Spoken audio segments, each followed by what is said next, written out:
बिस्मिल्लाहिर्रहमानिर्रहीम।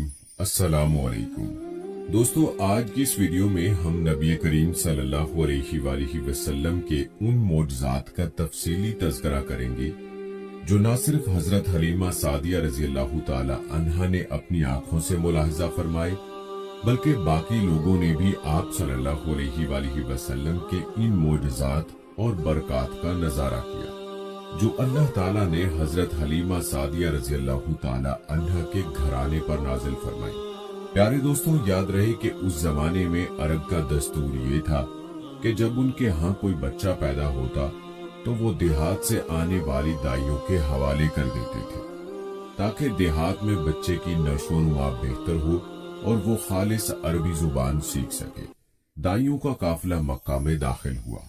उन्होंने उन घरों की तलाश शुरू की जिनमें बच्चे पैदा हुए थे। इस तरह बहुत सी दाइयां जनाब हजरत अब्दुल मुत्तलिब के घर भी आईं। नबी करीम सल्लल्लाहु अलैहि वसल्लम को देखा, लेकिन जब उन्हें मालूम हुआ कि ये बच्चा तो यतीम पैदा हुआ है तो इस ख्याल से छोड़कर आगे बढ़ गई कि यतीम बच्चे के घराने से उन्हें क्या मिलेगा। इस तरह दाइयां आती रहीं जाती रहीं, किसी ने आपको दूध पिलाना मंजूर ना किया, और करती भी कैसे। ये सादत तो हजरत हलीमा रज़ी अल्लाह ताला अन्हा के हिस्से में आना थी। जब हलीमा रज़ी अल्लाह ताला अन्हा मक्का पहुंची तो उन्हें मालूम हुआ सब औरतों को कोई न कोई बच्चा मिल गया है और अब सिर्फ वो बगैर बच्चे के रह गई है, और अब कोई बच्चा बाकी नहीं बचा। हाँ, एक यतीम बच्चा जरूर बाकी है जिसे दूसरी औरतें छोड़ गई है। हलीमा सादिया रज़ी अल्लाह ताला अन्हा ने अपने शौहर अब्दुल्ला इब्ने हारिस से कहा, खुदा की कसम, मुझे ये बात बहुत नागवार गुजरी है कि मैं बच्चे के बगैर जाऊं, दूसरी सब औरतें बच्चे लेकर जाएं, ये मुझे ताने देंगी, इसलिए क्यों न हम इसी यतीम बच्चे को ले लें। हजरत अब्दुल्ला बिन हारिस बोले, कोई हर्ज नहीं, हो सकता है अल्लाह इसी बच्चे के जरिए हमें खैर बरकत अता फरमा दे। चुनाचे हजरत हलीमा सादिया रज़ी अल्लाह ताला अन्हा हजरत अब्दुल मुत्तलिब के घर गई। जनाब अब्दुल मुत्तलिब और हजरत आमना रज़ी अल्लाह ताला अन्हा ने उन्हें खुशामदीद कहा। फिर हजरत आमना रज़ी अल्लाह ताला अन्हा उन्हें बच्चे के पास ले आई। आप उस वक्त एक ऊनी चादर में लिपटे हुए थे। वो चादर सफेद रंग की थी। आपके नीचे एक सब्ज रंग का रेशमी कपड़ा था। आप सीधे लेटे हुए थे। आपके सांस की आवाज के साथ मुश्क सी खुशबू निकलकर फैल रही थी। हजरत हलीमा सादिया रज़ी अल्लाह ताला अन्हा आपके हुस्न जमाल को देखकर हैरत ज़दा रह गई। आप उस वक्त सोए हुए थे। उन्होंने जगाना मुनासिब ना समझा, लेकिन जो ही उन्होंने प्यार से अपना हाथ आपके सीने पर रखा, आप मुस्कुरा दिए और आंखें खोलकर उनकी तरफ देखने लगे। हजरत हलीमा सादिया रज़ी अल्लाह ताला अन्हा फरमाती है, मैंने देखा आपकी आंखों से एक नूर निकला जो आसमान तक पहुंच गया। मैंने आपको गोद में उठाकर आपकी दोनों आंखों के दरमियानी जगह पर प्यार किया। फिर मैंने आपकी वालिदा और हजरत अब्दुल मुत्तलिब से इजाजत चाही। बच्चे को लिए काफिले में आई। मैंने आपको दूध पिलाने के लिए गोद में लिटाया तो आप दाएं तरफ से दूध पीने लगे। पहले मैंने बाएं तरफ से दूध पिलाना चाहा, लेकिन आपने उस तरफ से दूध ना पिया। दाएं तरफ से आप फौरन दूध पीने लगे। बाद में भी आपकी यही आदत रही। आप सिर्फ दाएं तरफ से दूध पीते रहे, बाएं तरफ से मेरा बच्चा दूध पीता रहा। फिर काफिला रवाना हुआ। हजरत हलीमा सादिया रज़ी अल्लाह ताला अन्हा फरमाती हैं, मैं अपने खच्चर पर सवार हुई, आपको साथ ले लिया। अब जो हमारा खच्चर चला तो इस कदर तेज चला कि उसने पूरे काफिले की सवारियों को पीछे छोड़ दिया। पहले वो मरियल होने की बिना पर सबसे पीछे रहता था। मेरी ख्वातीन साथी हैरानगी से मुखातिब हुई, ए हलीमा, ये आज क्या हो रहा है? तुम्हारा खच्चर इस कदर तेज कैसे चल रहा है? क्या ये वही खच्चर है जिस पर तुम आई थी और जिसके लिए एक एक कदम उठाना मुश्किल था? जवाब में मैंने उनसे कहा, बेशक ये वही खच्चर है, अल्लाह की कसम इसका मामला अजीब है। फिर ये लोग बनु साद की बस्ती पहुंच गए। उन दिनों ये इलाका खुश्क और कहत ज़दा था।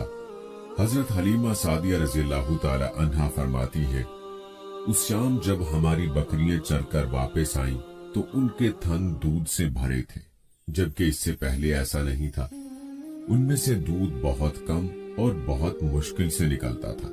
हमने उस दिन अपनी बकरियों का दूध दुहा तो हमारे सारे बर्तन भर गए, और हमने जान लिया कि ये सारी बरकत इस बच्चे की वजह से है। आसपास की औरतों में भी ये बात फैल गई। उनकी बकरियां बदस्तूर बहुत कम दूध दे रही थी। गर्ज हमारे घर में हर तरफ हर चीज में बरकत नजर आने लगी। दूसरे लोग ताज्जुब में रहे। इस तरह 2 माह गुजर गए। 2 माह ही में आप चलने फिरने लगे। आप 8 माह के हुए तो बातें करने लगे, और आपकी बातें समझ में आती थी। 9 माह की उम्र में तो आप बहुत साफ गुफ्तगू करने लगे। इस दौरान आपकी बहुत सी बरक़ात देखने में आई। हजरत हलीमा सादिया रज़ी अल्लाह ताला अन्हा फरमाती हैं, जब मैं आपको अपने घर ले आई तो बनु साद का कोई घराना ऐसा ना था जिससे मोश्क की खुशबू न आती हो। इस तरह सब लोग आपसे मोहब्बत करने लगे।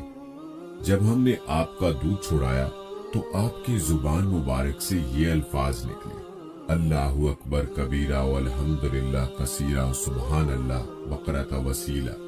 अल्लाह ताला बहुत बड़ा है। अल्लाह ताला के लिए बेहद तारीफ है और उसके लिए सुबह शाम पाकी है। फिर जब आप सल्लल्लाहु अलैहि वसल्लम 2 साल के हो गए तो हम आपको लेकर आपकी वालिदा के पास आए। इस उम्र को पहुंचने के बाद बच्चों को माँ बाप के हवाले कर दिया जाता था। उधर हम आपकी बरकत देख चुके थे और हमारी आरजू थी कि अभी आप कुछ और मुद्दत हमारे पास रहे। चुनाचे हमने इस बारे में आपकी वालिदा से बात की। उनसे यूं कहा, आप हमें इजाजत दीजिए कि हम बच्चे को 1 साल और अपने पास रखें। मैं डरती हूँ कहीं इस पर मक्का की बीमारियों और आबो हवा का असर न हो जाए। जब हमने उनसे बार बार कहा तो हजरत आमना रज़ियल्लाहु ताला अन्हा मान गई और हम आपको फिर अपने घर ले आए। जब आप कुछ बड़े हो गए तो बाहर निकलकर बच्चों को देखते थे। वो आपको खेलते नजर आते, आप उनके नजदीक न जाते। एक रोज आपने मुझसे पूछा, अम्मी जान क्या बात है, दिन में मेरे भाई बहन नजर नहीं आते? आप अपने दूध शरीक भाई अब्दुल्ला और बहनों अनीसा और शहमा के बारे में पूछ रहे थे। हजरत हलीमा रज़ियल्लाहु ताला अन्हा फरमाती हैं, मैंने आपको बताया वो सुबह सवेरे बकरियां चराने जाते हैं, शाम के बाद घर आते हैं। ये जानकर आप फरमाने लगे, तब मुझे भी उनके साथ भेज दिया करें। इसके बाद आप सल्लल्लाहु अलैहि वसल्लम अपने भाई बहनों के साथ जाने लगे। आप खुश खुश जाते और वापस आते। ऐसे में एक दिन मेरे बच्चे खौफजदा अंदाज में दौड़ते हुए आए और घबराकर बोले, अम्मी जान जल्दी चलिए वरना भाई मोहम्मद सल्लल्लाहु अलैहि वसल्लम खत्म हो जाएंगे। ये सुनकर हमारे तो होश उड़ गए। दौड़कर वहां पहुंचे। हमने आपको देखा, आप खड़े हुए थे।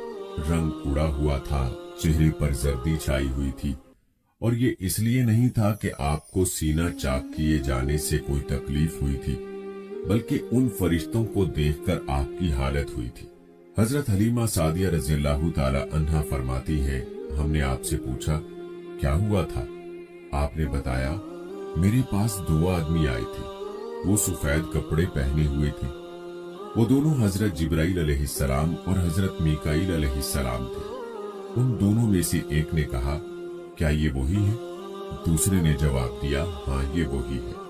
फिर वो दोनों मेरे करीब आए, मुझे पकड़ा और लेटा दिया। इसके बाद उन्होंने मेरा पेट चाक किया और उसमें से कोई चीज तलाश करने लगे। आखिर उन्हें वो चीज मिल गई और उन्होंने उसे बाहर निकाल कर फेंक दिया। मैं नहीं जानता वो क्या चीज थी। उस चीज के बारे में दूसरी रिवायात में ये वजाहत मिलती है कि वो स्याह रंग का एक दाना सा था। ये इंसान के जिस्म में शैतान का घर होता है और शैतान इंसान के बदन में यहीं से असर डालता है। हजरत हलीमा सादिया रज़ियल्लाहु ताला अन्हा फरमाती हैं, फिर हम आपको घर ले आए। उस वक्त मेरे शौहर अब्दुल्ला बिन हारिस ने मुझसे कहा, हलीमा मुझे डर है कहीं इस बच्चे को कोई नुकसान न पहुंच जाए, इसलिए इसे इसके घर वालों के पास पहुंचा दो। मैंने कहा ठीक है। फिर हम आपको लेकर मक्का की तरफ रवाना हुए। जब मैं मक्का के बालाई इलाके में पहुंची तो आप अचानक गायब हो गए। मैं हवास बाख्ता हो गई। हजरत हलीमा सादिया रज़ी अल्लाह ताला अन्हा फरमाती हैं, मैं परेशानी की हालत में मक्का पहुंची। आप सल्लल्लाहु अलैहि वसल्लम के दादा हजरत अब्दुल मुत्तलिब के पास पहुंचते ही मैंने कहा, मैं आज रात मोहम्मद को लेकर आ रही थी। जब मैं बालाई इलाके में पहुंची तो वो अचानक कहीं गुम हो गए। अब खुदा की कसम मैं नहीं जानती वो कहाँ है। हजरत अब्दुल मुत्तलिब ये सुनकर फौरन काबा के पास खड़े हो गए। उन्होंने आपके मिल जाने के लिए दुआ की, फिर आपकी तलाश में रवाना हुए। उनके साथ वर्का बिन नौफल भी थे। गर्ज दोनों तलाश करते करते तहामा की वादी में पहुंचे। एक दरख्त के नीचे उन्हें एक लड़का खड़ा नजर आया। उस दरख्त की शाखें बहुत घनी थी। हजरत अब्दुल मुत्तलिब ने पूछा, लड़के तुम कौन हो? हजूर सल्लल्लाहु अलैहि वसल्लम चूंकि उस वक्त तक कद निकाल चुके थे, इसलिए हजरत अब्दुल मुत्तलिब पहचान न सके। आपका कद तेजी से बढ़ रहा था।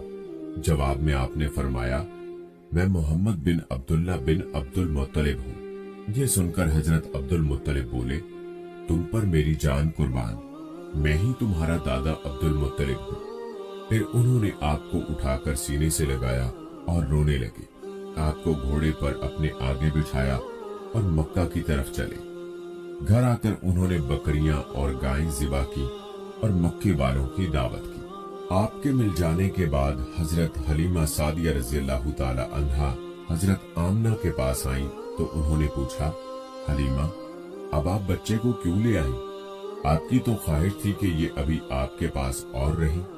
उन्होंने जवाब दिया, ये अब बड़े हो गए हैं और अल्लाह की कसम मैं अपनी जिम्मेदारी पूरी कर चुकी हूँ। मैं खौफ महसूस करती रहती हूँ कहीं इन्हें कोई हादसा ना पेश आ जाए, लिहाजा इन्हें आपके सुपुर्द करती हूँ। हजरत आमना रज़ी अल्लाह ताला अन्हा को ये जवाब सुनकर हैरत हुई। बोली, मुझे सच सच बताओ माजरा क्या है? तब उन्होंने सारा हाल कह सुनाया। हजरत हलीमा सादिया रज़ी अल्लाह ताला अन्हा ने दरअसल कई अजीबो गरीब वाकयात देखे थे। इन वाकयात की वजह से वो बहुत परेशान हो गई थी। फिर सीना मुबारक चाक किए जाने वाला वाकया पेश आया तो वो आपको फौरी तौर पर वापस करने पर मजबूर हुई। हजरत हलीमा रज़ी अल्लाह ताला अन्हा ने हजरत आमना रज़ी अल्लाह ताला अन्हा को चंद मजीद वाकयात भी बताए, जिनका तज़किरा हम अपनी अगली वीडियो में करेंगे इंशाअल्लाह। प्यारे दोस्तों, नबी करीम सल्लल्लाहु अलैहि वसल्लम को अल्लाह ताला ने ऐसी बरकत अता फरमा रखी थी कि जहाँ जहाँ आप सल्लल्लाहु अलैहि वसल्लम के कदम जाते थे वहाँ वहाँ बरकत का ऐसा नज़ूल होता था कि देखने वाला भी परेशान हो जाता था कि आखिर माजरा क्या है। जैसा कि हजरत हलीमा सादिया रज़ी अल्लाह ताला अन्हा की खच्चर और उनकी ऊँटनी का मामला ही ले लीजिए कि आते हुए वो सवारियां जो सबसे पहले थीं, जाते हुए वो सवारियां सबसे आगे थीं, जो एक नाकाबिले यकीन बात थी। लेकिन दोस्तों, इसको तो मौजज़ा कहते हैं कि जो चीज आम फहम से बालातर हो। जैसे ही नबी पाक सल्लल्लाहु अलैहि वसल्लम उन सवारियों पर सवार हुए तो अल्लाह ताला की बरकत से सवारियों में वो जान पैदा हो गई कि उन सवारियों को बाकी सवारियां पहुंच ना पाई। सुभान अल्लाह, ये सब अल्लाह ताला की कुदरत और अल्लाह ताला ही की बरकत के समरात थे। प्यारे दोस्तों, नबी करीम सल्लल्लाहु अलैहि वसल्लम के बेशुमार मौजज़ात हैं जिनका तज़किरा इंशाअल्लाह आने वाली वीडियोस में भी होता रहेगा। बस आपने कोशिश करनी है कि सीरतुन नबी सल्लल्लाहु अलैहि वसल्लम के सिलसिले की कोई वीडियो आपसे मिस ना हो, ताकि आप नबी पाक सल्लल्लाहु अलैहि वसल्लम